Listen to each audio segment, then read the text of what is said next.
పాకాల చెర్ల నీళ్లు గాని తర్వాత ఇటు వచ్చేటువంటి వర్షాలు గాని బోర్లు వేసుకోవడం గాని కొంత అగ్రికల్చర్ వ్యవసాయం కూడా పెరిగింది.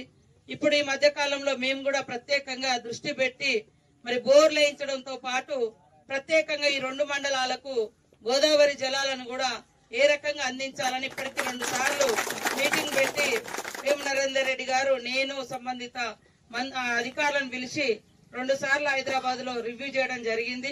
తొందరలోనే దీనికి ఎంత కాస్ట్ అవుతుంది, ఎక్కడెక్కడ ఏ చెరువు రిజర్వాయర్ లాగా మార్చుకోవాలి, ఎక్కడి నుంచి ఎటు తీయాలని సర్వే అధికారులు తిరుగుతా ఉన్నారు. కాబట్టి వాళ్ళ సమాచారం కూడా తొందరలోనే వస్తుంది. ఈ 5-6 రోజులలో మళ్ళీ ఒకసారి మీటింగ్ పెట్టుకొని ఖచ్చితంగా 2 పంటలకు నీళ్లు ఇవ్వాలనేది మా అందరి కళ. ఎందుకంటే పంట వండితేనే రైతు సంతోషంగా ఉంటారు, పంట వండితేనే రైతే నిజమైనటువంటి రాజు. కాబట్టి మరి ఆకాశపాయ పంటల మీద ఆధారపడకుండా మనకు కూడా ఎప్పటికప్పుడు నీళ్లు అందుబాటులో ఉంటే ఖచ్చితంగా 2 కాదు 3 పంటలు కూడా తీసుకోవడానికి అవకాశం ఉంటది. అట్లా రాబోయే రోజులలో తప్పకుండా ఈ 2 మండలాలకు మరి 2 పంటలకు కావాల్సినటువంటి నీటి అవకాశాన్ని తప్పకుండా చేసి తీర్థమని కూడా ఈ సందర్భంగా తెలియజేస్తాము.